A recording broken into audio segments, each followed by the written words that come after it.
नमस्ते बच्चों, एक बार फिर से आपका स्वागत है हमारे इस YouTube चैनल AMS संपूर्ण ज्ञान पे। और आज फिर से हम आप लोगों के बीच लेके आए हैं एक इंग्लिश रीडिंग। क्या है इसमें, सेंटेंसेस जो हैं थोड़ा सा एडवांस लेवल के फॉर्मेशन है, तो थोड़ा सा आपको समझने में प्रॉब्लम हो सकता है, लेकिन मैं हर एक बारीकी को समझाने का प्रयास करूंगा। मुझे उम्मीद है कि आप अगर लास्ट तक वीडियोस को देखेंगे तो हर एक सेंटेंस के फॉर्मेशन को आप समझ पाएंगे। वर्ड टू वर्ड इसके मीनिंग को अगर फिट करेंगे तो सेंटेंसेस नहीं समझ में आएंगे, लेकिन सेंटेंस के भाव को समझना होगा। क्या है देखिए, would anyone have ever thought, would anyone ever have ever thought मतलब क्या किसी ने कभी सोचा होगा, इसका मतलब है। अब कैसे होगा देखिए, मैंने बोला होगा, यहाँ पे आप मान के चलिए कि विल लिखा है। अब अगर यहाँ पे विल लिखा है तो आपको समझ में आ रहा होगा कि विल का मतलब तो फ्यूचर हो गया, एनीवन मतलब क्या हो गया, कोई, और हैव तो फ्यूचर का सेंटेंस, फ्यूचर परफेक्ट टेंस के सेंटर में हैव आता है, तो विल का मतलब क्या हो जाएगा यहाँ पे, होगा। एवर का मतलब होता है कभी, और थॉट का मतलब हुआ यहाँ पे सोचा। तो अब क्या हो गया, यहाँ पे सबसे पहले एक्सुलरी लाया है तो इंटरोगेटिव का सेंटेंस का भाव बन रहा है। तो क्या कोई कभी सोचा होगा, दैट मतलब कि वन डे एक दिन, we will be on the moon हम लोग चांद पर होंगे। तो क्या होगा, पहले इसको लिख लेते हैं। देखिए, एक दिन हम लोग विल बी का मतलब होगा होंगे, ऑन मतलब पर, और द मून मतलब चांद। तो अब पूरा सेंटेंस क्या हो गया देखिए कि we will be on the moon मतलब हम लोग चांद पर होंगे। अब आप सोचिए कि यहाँ पे वुड क्यों लगाया गया है। Would anyone have ever thought मतलब क्या किसी ने कभी सोचा होगा। ये सेंटेंस कब का है, आने वाले समय का है या बीते हुए समय का है, ये आपको सोचना है। ये सेंटेंसेस बीते हुए समय का है कि क्या कभी किसी ने सोचा होगा। बोल तो रहे हैं फ्यूचर का सेंटेंस, लेकिन सेंस इसका क्या है, ये बीते समय का है, यानी पास्ट का है। तो पास्ट के सेंटेंसेस में जब हम फ्यूचर के सेंटेंस बोल जाते हैं तो विल के जगह पे वुड का इस्तेमाल किया जाता है, इसीलिए यहाँ पे वुड आया है। लेकिन जब यहाँ देखिए we will be on the moon हम चांद पर होंगे, यानी ये आने वाले समय की बात है कि एक दिन हम लोग चांद पर होंगे। अभी हम लोग चांद पे नहीं हैं तो होंगे, यानी ये फ्यूचर की बात हो रही है। लेकिन ये कभी किसी ने सोचा होगा मतलब ये बीते हुए समय की बात है, यानी पास्ट की बात है। तो पास्ट में जब हम फ्यूचर के सेंटेंसेस को बोलते हैं तो विल के जगह पे वुड का इस्तेमाल किया जाता है। ये फ्यूचर परफेक्ट टेंस का सेंटेंस बन रहा है, लेकिन ये पास्ट में है, इसीलिए इसको वुड के साथ बनाया गया है। नेक्स्ट देखिए, सेंटेंसेस और आएंगे, मज़ेदार आएंगे। It was just like a dream. देखिए, इट का मतलब होता है ये, यह, वॉज का मतलब है था, जस्ट का मतलब ठीक, लाइक का मतलब जैसे। तो ठीक जैसे एक सपने, ड्रीम का मतलब होता है सपना।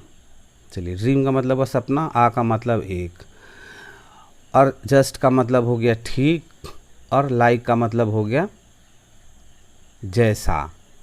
मतलब यह एक सपने, ठीक एक सपने जैसा था, ऐसे भी आप मान सकते हैं। या फिर यह एक सपने जैसा ही, ये जस्ट लाइक का मतलब हो गया जैसा ही, ठीक को हटा दिए, जैसा ही, ये एक सपने जैसा ही था। ये जो चीज़ था चांद पे जाने का, ये एक सपने जैसा ही था। wasn't it मतलब ये था ना, आपसे प्रश्न पूछा गया था ना, मतलब सहमति आपका ले रहे हैं, तो इसको क्वेश्चन टैग बोलते हैं। अगर आप क्वेश्चन टैग नहीं जानते हैं तो क्वेश्चन टैग के वीडियोस को जाके देखिए, प्लेलिस्ट में मिल जाएगा। बट नाउ देखिए, अब यहाँ पे हो गया पर, अब, या लेकिन अब। इस बट का मतलब पर, परंतु, लेकिन, सारा कुछ होता है, आप अपने हिसाब से लगा सकते हैं। इट सीम्स मतलब यह लगता है, या फिर सिर्फ इसको कहते हैं कि लगता है या ऐसा लगता है, ये भी आप बोल सकते हैं। इट सीम्स मतलब ऐसा लगता है, दैट मतलब कि, it is going to be possible in the near future मतलब यह निकट भविष्य में संभव होने वाला है। अब इस जगह भी एक बड़ा ही मज़ेदार फॉर्मेशन है जो अगर आप एडवांस लेवल में नहीं हैं तो आपको नहीं समझ में आएगा। ये जो it is going to be possible, मैंने बोला कि यह संभव होने वाला है, आपको लगेगा कि इट इज़ गोइंग मतलब यह जा रहा है, टू बी होने जा रहा है, क्या चीज़, पॉसिबल मतलब संभव। ऐसा नहीं होता है, ये जो गोइंग टू का एक फॉर्मेशन होता है, यहाँ पे ये इट इज़ गोइंग और टू बी नहीं है, ये गोइंग टू है। ये गोइंग टू एक फॉर्मेशन है और इसका मतलब होता है सिर्फ वा और ला। इसके बाद जो वर्ब आएगा उसके साथ ये वाला लग जाता है। कैसे लग जाता है, मान लेते कहते हैं कि he is going to play मतलब वह खेलने वाला है, खेलने जा रहा है नहीं, खेलने वाला है। या he is going to eat मतलब वह खाने वाला है। He is going to sleep वह सोने वाला है। इस तरह से तो बी का मतलब होता है होना, बनना या रहना, तीनों होता है। यहाँ पे हम होना के सेंस में होने लिए, तो क्या हो गया कि it is going to be possible मतलब यह होने वाला है, क्या चीज़, संभव। संभव इन मतलब में, नियर फ्यूचर मतलब क्या हो गया, निकट भविष्य में। निकट भविष्य में, नज़दीक में, नियर मतलब नज़दीक होता है, तो नज़दीक भविष्य लिखेंगे तो अच्छा नहीं लगेगा, तो आपको अपने हिसाब से इसमें सेंटेंसेस को फिट करना होता है। मतलब निकट भविष्य में, सिमिलरली मतलब ठीक उसी तरह, ठीक उसी तरह। व्हाट एवर मतलब जो कुछ भी, जो कुछ भी। सीम्स मतलब लगता है। डिफ़िकल्ट मतलब कठिन। टू अस मतलब हमें, आज। अब देखिए इस सेंटेंस को थोड़ा सा पहले समझ लीजिए तब इसके मीनिंग को समझ पाएंगे। Similarly whatever seems difficult to us today is not necessary difficult मतलब ठीक उसी तरह वॉट एवर सीम्स जो कुछ भी लगता है डिफ़िकल्ट कठिन हमें आज इज़ नॉट नेसेसरी मतलब ज़रूरी नहीं है कि डिफ़िकल्ट हो। तो यहाँ पे क्या हो जाएगा देखिए, इस इज़ का मतलब हो, नॉट का मतलब हो गया नहीं, और नेसेसरी का मतलब हो गया जरूर कठिन। तो क्या हो गया कि ज़रूरी नहीं है, यहाँ जरूरी कर देते हैं, ज़रूरी नहीं हो कठिन, ऐसा सेंस है इसका। देयरफॉर मतलब इसलिए, we must at least try. At least का मतलब होता है कम से कम, कम से कम। ट्राई का मतलब हो गया कोशिश, कोशिश करना।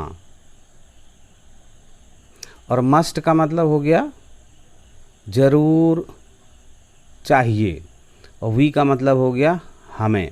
मतलब हमें कम से कम कोशिश जरूर करना चाहिए, ये इसका मतलब हुआ। एज वेल मतलब और साथ ही, we should keep patience. We should keep, we का मतलब हमें, शुड मतलब चाहिए, कीप मतलब रखना, पेशेंस मतलब धैर्य, बिकॉज मतलब क्योंकि, समथिंग मतलब कुछ चीज़ें, कुछ चीज़ें। इफ़ नॉट दैट डिफ़िकल्ट अगर उतना कठिन, देखिए यहाँ पे इस दैट का मतलब हो रहा है उतना। इफ नॉट दैट डिफिकल्ट, अगर नहीं, डिफिकल्ट मतलब कठिन, is not that easy either, मतलब इसका मतलब है, नॉट का मतलब नहीं, दैट का मतलब यहाँ पे उतना हो रहा है, तो यहाँ पे क्या हो जाएगा कि देखिए इस सेंटेंस का मतलब क्या हो रहा है, इस सेंटेंस को पहले इसके मतलब को समझ लीजिए। Is not that difficult, is not that easy either, मतलब अगर उतना कठिन नहीं है तो उतना ईजी भी नहीं है, मतलब उतना आसान भी नहीं है। अगर उतना कठिन नहीं है तो उतना आसान भी नहीं है। ये इस सेंटेंस का मतलब हो गया। तो मुझे उम्मीद है कि आप समझ पा रहे होंगे कि किस तरह से एडवांस लेवल में सेंटेंसेस को बनाया जाता है और उसका हिंदी मीनिंग निकाला जाता है। अगर वीडियो क्लास आपको अच्छा लगा हो तो कमेंट्स करें, और अगर आपके लेवल का नहीं हो तो भी आप कमेंट्स ज़रूर करें। हम प्रयास करेंगे आपके स्टैंडर्ड का भी वीडियोस लाने के लिए। मिलते हैं हम नेक्स्ट वीडियो में, लेकिन लाइक सब्सक्राइब करना नहीं भूलेंगे। धन्यवाद।